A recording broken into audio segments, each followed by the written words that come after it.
Hello everybody.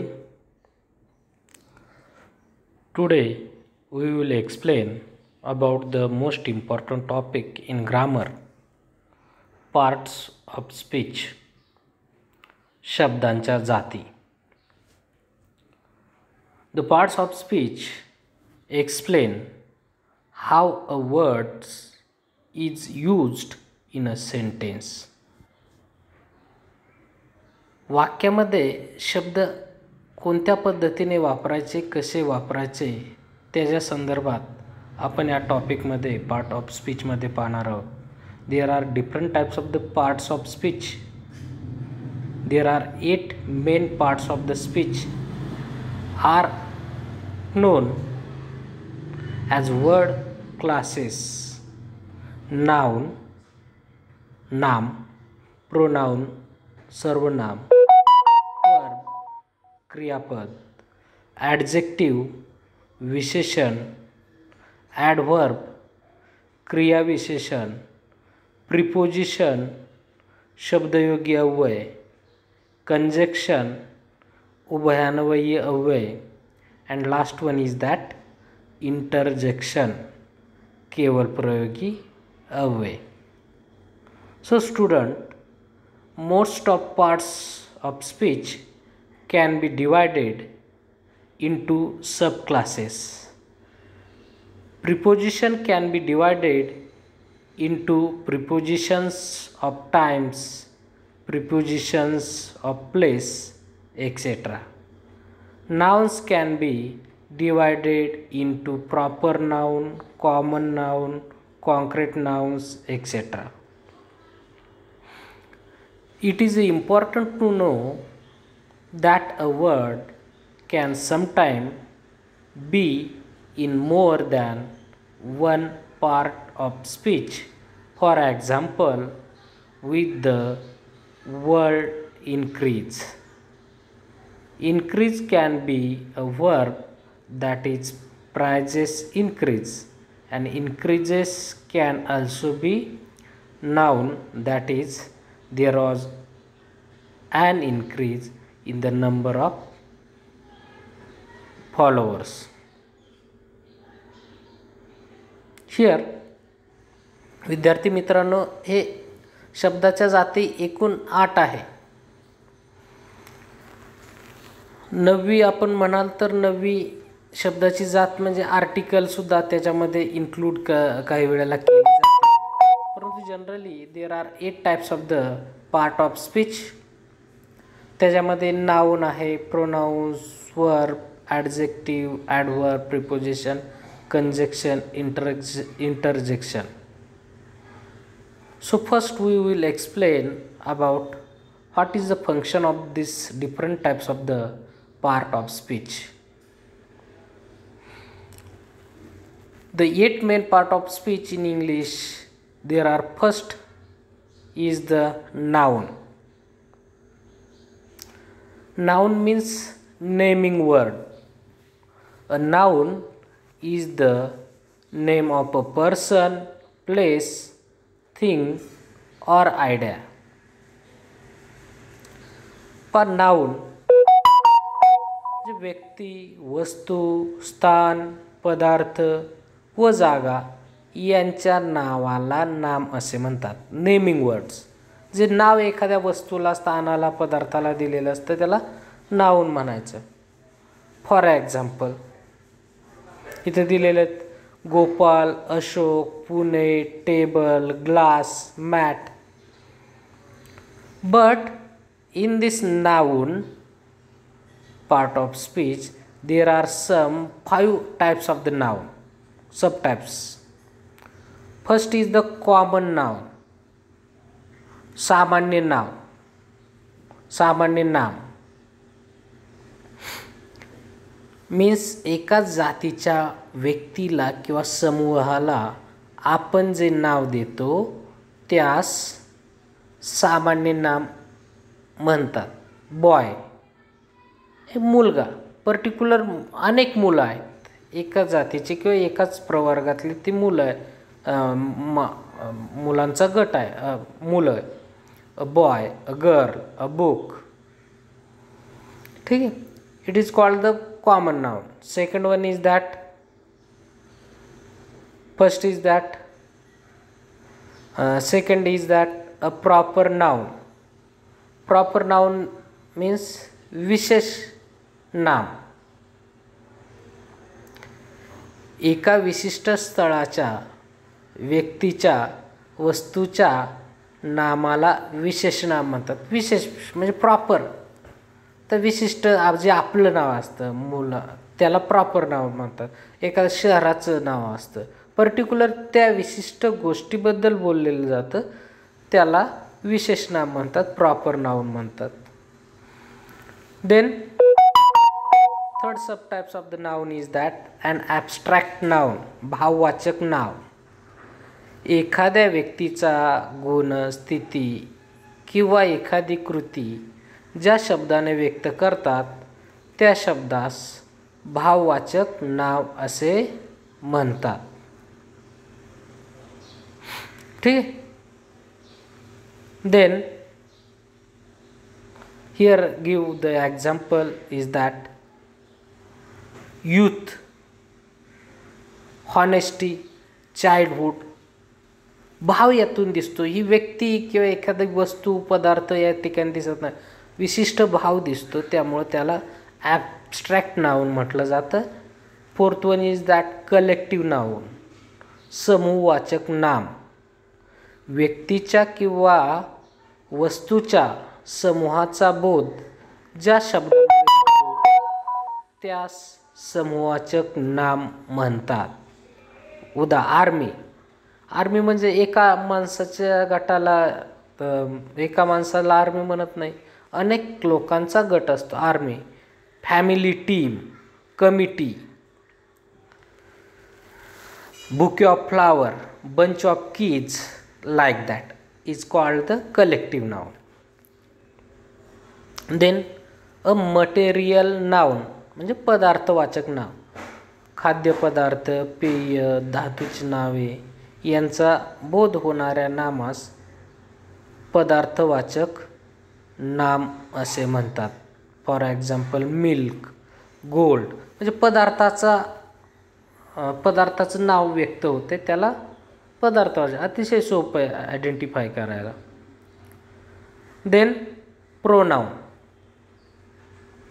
It is the second kind of the parts of the noun, part of speech. Pronoun.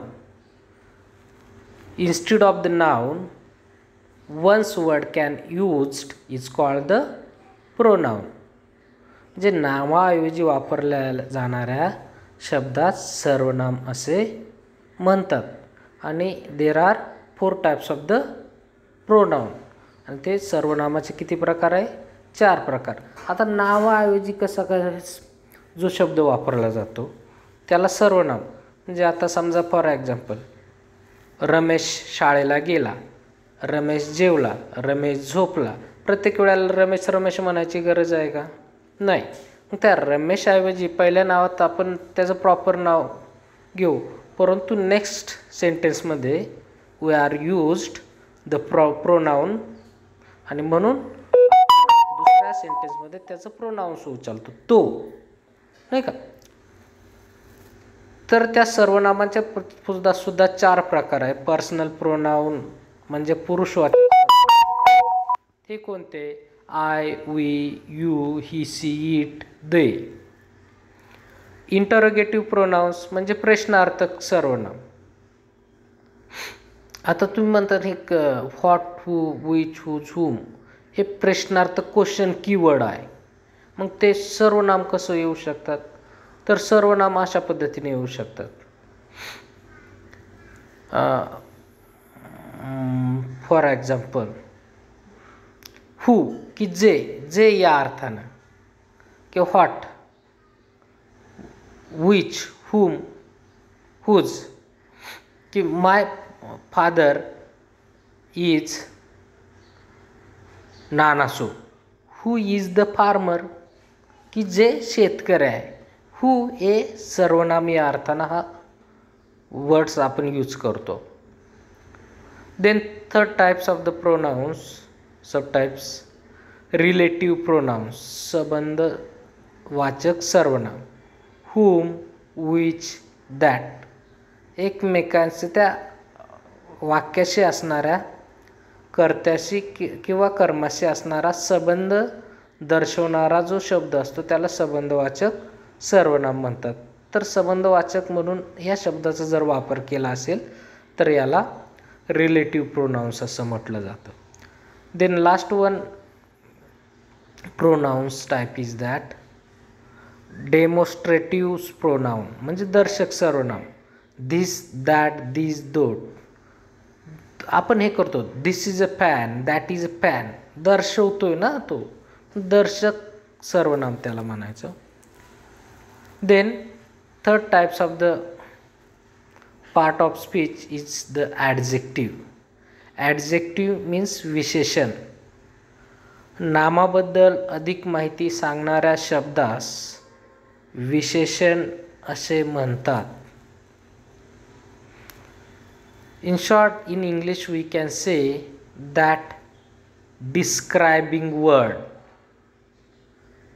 वर्णन करणारा शब्द.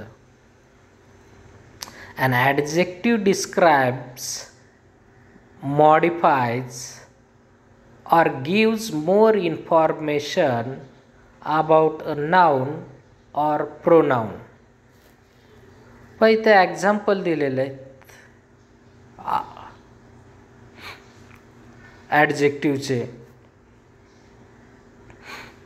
पहा इथं 6 प्रकार त्याचे त्या सब टाइप्स दिलेले आहेत विशेषणाचे. थोडक्यात विशेषण म्हणजे काय समजून घ्यायचं आणि त्याचे सब टाइप्स हे नंतरचा विषय. बहुतेक वेळा तुमचं जमलिंग होऊ शकतं. ॲडजेक्टिव्ह म्हणजे काय, नामाबद्दल विशेष माहिती सांगणारा जो शब्द असतो त्याला विशेषण असे म्हणतात. For example, he is clever boy, तो मुलगा आहे. परंतु कसा आहे मुलगा आहे, मुलगा हा नाम आहे, नावाचं वर्णन करणारा शब्द आहे क्लेवर. मग तो कसा आहे, हुशार मुलगा आहे. तसं नावाची विशेष माहिती सांगणारा शब्द आहे क्लेवर. त्याचप्रमाणे तसे विशेषणाचे सुद्धा 6 प्रकार इथं पडतात. Adjective on quality, adjective of numbers, adjective of quantity, interrogative adjective, demonstrative adjectives and possessive adjective. There I have given some example of each type of the adjective. Now fourth type of the part of speech is that verb. Verb ज्या शब्दातून क्रिया म्हणजेच कृती व्यक्त होते त्यास क्रियापद म्हणतात. In English, shortly we can say that action word. A verb shows an action or state of being. A verb shows what someone or something is doing. Okay? एखादी कृती घडते तर ते दर्शवणारा शब्द म्हणजेच वर्ब आहे. उदाहरणार्थ दिले, the swim, to swim, to read, to write, to run.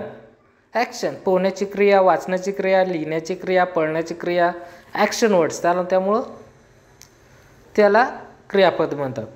आता क्रियापदाचे पुन्हा 3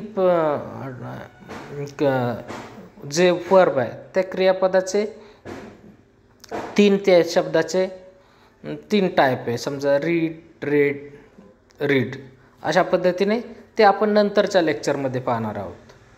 आता ॲडव्हर्ब म्हणजे काय, क्रियापदाबद्दल अधिक माहिती सांगणाऱ्या शब्दास क्रिया विशेषण म्हणतात. म्हणजे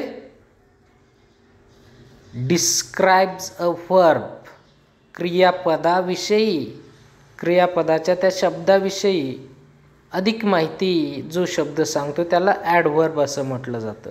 फॉर एक्झाम्पल, गोपाल वॉक. गोपालकडून काय क्रिया होते? वॉकची क्रिया होते, चालण्याची क्रिया होते, ॲक्शन वर्ड. यात काय वर्ब आहे? वॉक. आणि वर्बची ॲडिशनल इन्फॉर्मेशन कुठला वर्ड्स देतो? कसा चालतोय गोपाल? फास्ट चालतोय. मग fast it is a adverb, example of adverb. Then next one is that preposition, शब्दयोगी अव्यय. नाम व सर्वनाम यांचा परस्पर संबंध दर्शवणाऱ्या शब्दास शब्दयोगी अव्यय म्हणतात. For example, to, on, for, about, over, into अशा प्रकारचे अनेक प्रिपोजिशन आहेत. ठीक आहे. तर ते स्पेसिफिक ज्यावेळेला आपण तो टॉपिक घेणार आहे प्रिपोजिशनचा, त्यावेळेला सगळे एक्झाम्पल मी तुम्हाला लिहून देईल, त्याचप्रमाणे एक्सप्लेन करेल. Then second last type is that conjunction, उभयान्वयी अव्यय. Means joining words. दोन शब्द किंवा वाक्य एकत्र जोडणाऱ्या शब्दास उभयान्वयी अव्यय म्हणतात. A conjunction joined two words, ideas, phrases or clauses together in a sentence and shows how they are connected. Examples: and, or, but, because, so, yet, unless, since, if. की जो शब्द दोन कल्पना, फ्रेजेस, क्लॉजेस, एक शब्द एकमेकांना जोडून ठेवतो त्याला उभयान्वयी अव्यय म्हणतात. इथे एक्झाम्पल दिलेले, Sumit and Amit are good friend. तर अँडनं दोन सुमित आणि अमितला, तर दोन सेपरेट वाक्य होऊ शकत होती. सुनील त्या सुमित अँड अमित, सुमित आणि अमित हे दोन वेगवेगळ्या पर्सनॅलिटी आहे, वेगवेगळं, परंतु ते दोघे आणि न ते दोघं जोडले गेले.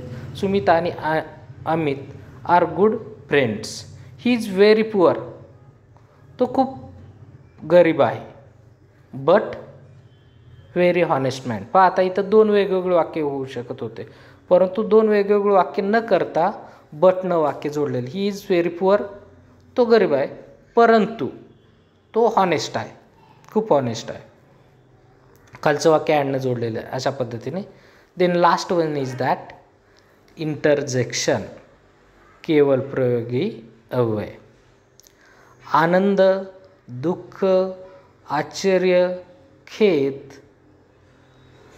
इत्यादी भावभावना किंवा व्यक्तीच्या तोंडून निघणाऱ्या उद्गारवाचक शब्दास केवल प्रयोगी अव्यय असे म्हणतात.